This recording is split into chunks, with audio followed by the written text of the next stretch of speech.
रक्षितम् पर्याप्तम त्विदमेतेषां बलम भीमाभि रक्षितम्।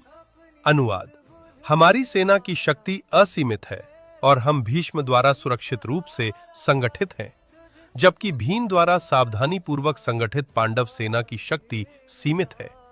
कौरव सेना के सेनापति भीष्म थे। असाधारण योद्धा होने के साथ साथ उन्हें एक विशेष वरदान प्राप्त था। वे अपनी मृत्यु का समय स्वयं चुन सकते थे, जिसका अर्थ था कि वे व्यावहारिक रूप से अजेय थे। दुर्योधन को लगता था कि भीष्म के नेतृत्व में उनकी सेना अजेय है, जबकि पांडव सेना भीम के अधीन थी।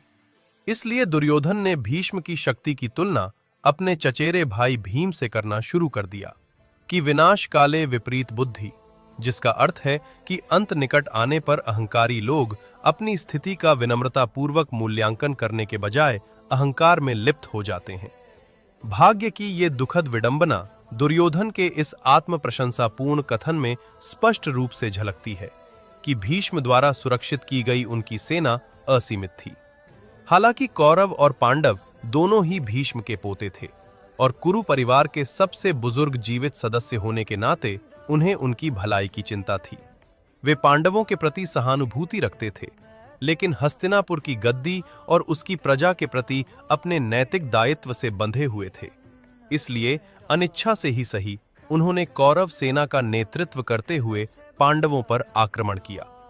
भीष्म ये भी जानते थे कि इस पवित्र युद्ध में संसार के सभी महान योद्धाओं के साथ साथ स्वयं भगवान कृष्ण भी उपस्थित थे। भगवान कृष्ण पांडवों के साथ थे, जिसका अर्थ था कि धर्म उनके पक्ष में था और संपूर्ण ब्रह्मांड की कोई भी शक्ति अधर्म को विजयी नहीं करा सकती थी। हस्तिनापुर राज्य और उसकी प्रजा की रक्षा करने की प्रतिज्ञा लेने और उनके प्रति अपने दायित्व को पूरा करने के लिए भीष्म ने कौरव सेना का नेतृत्व किया, जबकि वे उनके कुकर्मों से अवगत थे।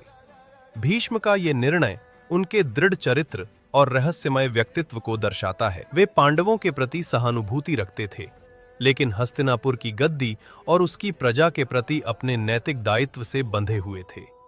इसलिए अनिच्छा से ही सही उन्होंने कौरव सेना का नेतृत्व करते हुए पांडवों पर आक्रमण किया। भीष्म यह भी जानते थे कि इस पवित्र युद्ध में संसार के सभी महान योद्धाओं के साथ साथ स्वयं भगवान कृष्ण भी उपस्थित थे। भगवान कृष्ण पांडवों के साथ थे, जिसका अर्थ था कि धर्म उनके पक्ष में था और संपूर्ण ब्रह्मांड की कोई भी शक्ति अधर्म को विजयी नहीं करा सकती थी। हस्तिनापुर राज्य और उसकी प्रजा